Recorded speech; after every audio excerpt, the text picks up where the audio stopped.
Hello, my YouTube world. Johnny Mo coming to you today. Wanted to do an update video on the Redmax 8550 after using it all leaf season, and another video on the stihl BR 800.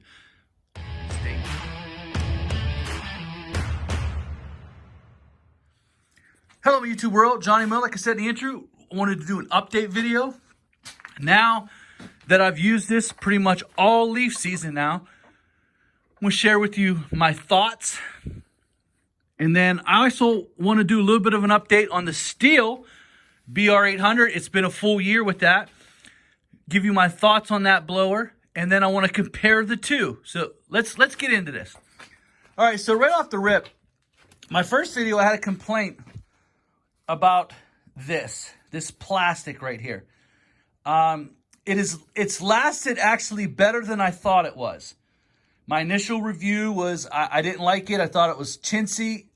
But to be honest with you, I'm surprised it's lasted a lot longer. I know I've only had it for like a month and a half, but I actually thought I was going to have a lot more trouble with it. Some of the trouble I do have is that this pops off while I'm just blowing, shoots out. So I've put it on a couple times, but I've noticed that it does pop off. So that is an issue. If you guys know how to fix it, I think someone told me to put a screw in it. I really don't want to screw that, but maybe I need to. Is that going to be a problem down the road? I don't know. I've only had it for a month and a half, but I have used it, the mess out of it, when it comes to leaf removal. And I've used this blower almost exclusively because I wanted to get a good feel for it. So this trigger right here has been a little bit of an issue. So when I put it down into that position, locked, while I'm using it, it'll vibrate back every once in a while. So you almost have to keep it pressed to make sure you're still in that locked position. And it's not a huge issue. It's not a deal breaker for me. But when you have this locking mechanism system, look, that's locked. It ain't moving. It's snapped in place. That bothers me a little bit. So you just unsnap it. When you compare the two, that is much better. I'm just not quite happy with it. I'm not disappointed. It's not a deal breaker for me, but it's an issue, and I like to report the issues that I'm having when I'm using this equipment. Now, this here is an annoying issue here. All right, right here, the handle. This little piece right here, you can loosen it so that you can put this up and back. I have longer arms, so I need that piece right there. What happens is it vibrates back or pushes back or whatever. I can never get this tight enough to go where I need it to go. And, I'm tightening that with all my might. Maybe I need to get a screwdriver in there or something. But then you need a screwdriver to undo it if you need to do. I'm not happy with that. And that, to me, that could be a deal breaker because, to be honest with you, that was the deal breaker with the Echo. Even though the Echo is more powerful than both of these blowers, this is what did the Echo in for me because this couldn't go further.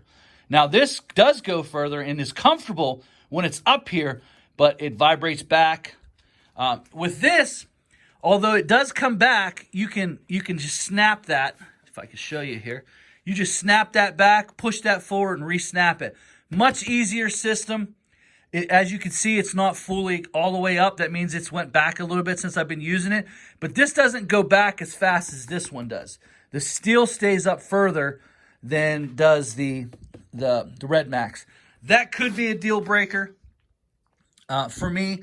I'm not a fan of that. I don't like that. I don't like the only difference is this tube is so much lighter and easier to go this back and forth with. I don't mind it. This tube is not an issue for me either. Go back and forth. I think this tube here is a little bit more comfortable to go back and forth, but I don't have an issue with it. So those are the two major problems I have with this blower. The blower is comfortable. It's not as comfortable as the stihl. The stihl is definitely more comfortable. It's the most comfortable backpack out there. But what I have found between the two power-wise, since I've got about 7 or 8 tanks run through, this has seemed to pick up power. And I've noticed pushing pals, especially dry pals, this is outdoing the stihl. I just discovered it this week. And I could kind of tell when I was pushing the pals, I'm kind of like, wow, this blower's got a lot of oomph in it. So I am and have been impressed with the power of the Redmax. The CFM is good. I have not had a pile of leaves that it's got stopped. It's very, very powerful, and it's gotten even more powerful. As a matter of fact, I say it would be slightly more powerful than the stihl at this point. So the Redmax, if you're in the Redmax line, I would suggest it, but these are my two issues. One is this vibrating up, and this vibrates back, or it gets pushed back, or it's not tight enough. I'm not sure. And then I've had this fall off twice on me. Twice. Not a big deal. I picked it up, put it back on. Not that big of a deal, but it is an issue. I just wanted to make note of it. I've actually heard other people talk about this. Now, for the stihl update, this is the side start. I'm gonna say that I love the feature, but it is a little quirky at times. As you know, when I first put it out, I had a lot of bad things to say about it. It was actually broke when I bought it, so they fixed it. There's a clip in here somewhere, supposedly. The clip was broke. They put a new clip in, it worked good. But I've had certain instances where it did give me a little bit of problem starting. Just a few instances, it was a little annoying, not too bad. But what I do before I put it on my back, I put it in the choke mode. Now, when you put the stihl in the choke mode, make sure you don't touch this trigger, because if you do, or make sure your trigger is not in the locked above on position, because if it is, that'll undo, and you'll sit crank. Why isn't this thing cranking?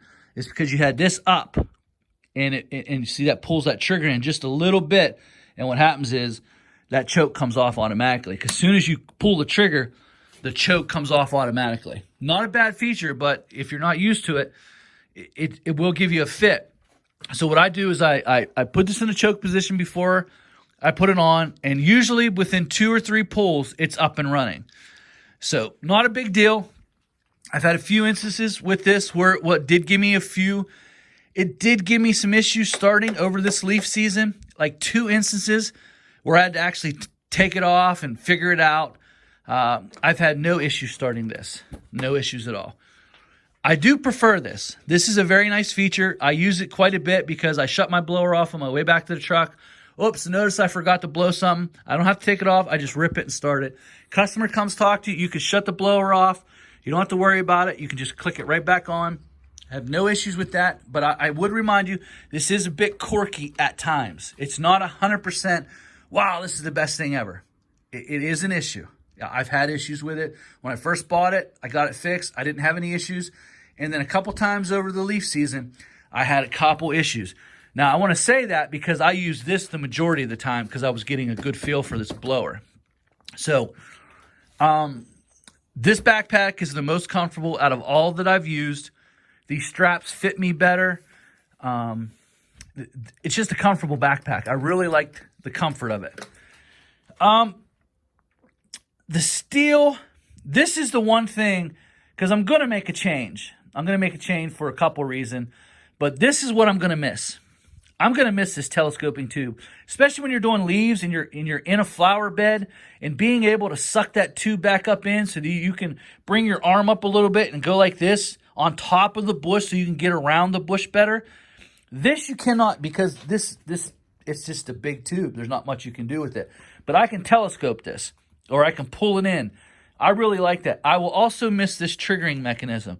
The best in the business. Stihl really did a good job. Where I wish Stihl would have did a better job is the power-wise. They have the engine platform now, 79cc, to really put out the CFM. I'm assuming this is a Gen 1. Probably next year they'll come out, or the year after they'll come out with a Gen 2 using the same engine, because there's enough horsepower to generate what you need. It's got a great horsepower. It does really good. It's just, to me, when you knew Echo was coming out with that big backpack, I just think, it's just my personal, I think you should have went right up to it. I think if they would have went to the 1000 CFM or 1050, I really think that this blower is better than the Echo. All around feature-wise, what you get the locking mechanism, the side start, the comfort straps. I just think that if they would have put it up to 1,000 CFM, 1,050, I just think it would have been a little bit better. I don't have any issues with it power-wise. It has enough power. It did not get me stopped this year. I did not have any issues that way. I'm just telling you, the main issues I have with the blower, and the reason why I'm going away from stihl, is two reasons. Now, let's get this up here. Let's flip it around. Sorry for the bad camera work here. All right, all their 4-cycle stuff has 4 mixes they have valves that you need to adjust. And since they built the new factory, they've been a little bit disorganized. And I hate to say that about stihl, but it's just been true. They've updated a lot of their weed whackers. They went from the 90R to the 91. They went from the 110 to 111. They're getting really poor reviews. I don't think they're built as well. The parts are hard to get. But this is my issue. I'm tired of doing valves. Now, this is easy. You just take out this bolt right here, follow the instructions, and you can do the valves. On this particular blower, not an issue. Not an issue at all. I'm sure it's pretty easy. I haven't done it yet. It's been a year. I need to do it. But on the 700 and the 600, you got to take this whole cap off. Take the starter assembly off. And it's just hard to do it. And then you got to put it all back together. I just don't want to do it. So I'm moving away from stihl for that reason, and the new factory, and just them not being really organized. And I'm just disappointed. I'm just disappointed that stihl has this big engine, 79cc, and they didn't go over to 1,000 CFM. I know they're going to go over to 1,000 CFM, but I just really think that it's just not well thought out. And obviously, it's a moneymaker for them because they put out a new blower. Everyone likes it. To me, this is the most comfortable backpack. The features are there. They just need to go to the 1,000 CFM mark. And that would be it for me. But I'm moving away from stihl. I'm going to move into the Redmax. I believe they're going to come out with a big one. Redmax is basically Husqvarna bought Redmax out when the Clean Air Act happened.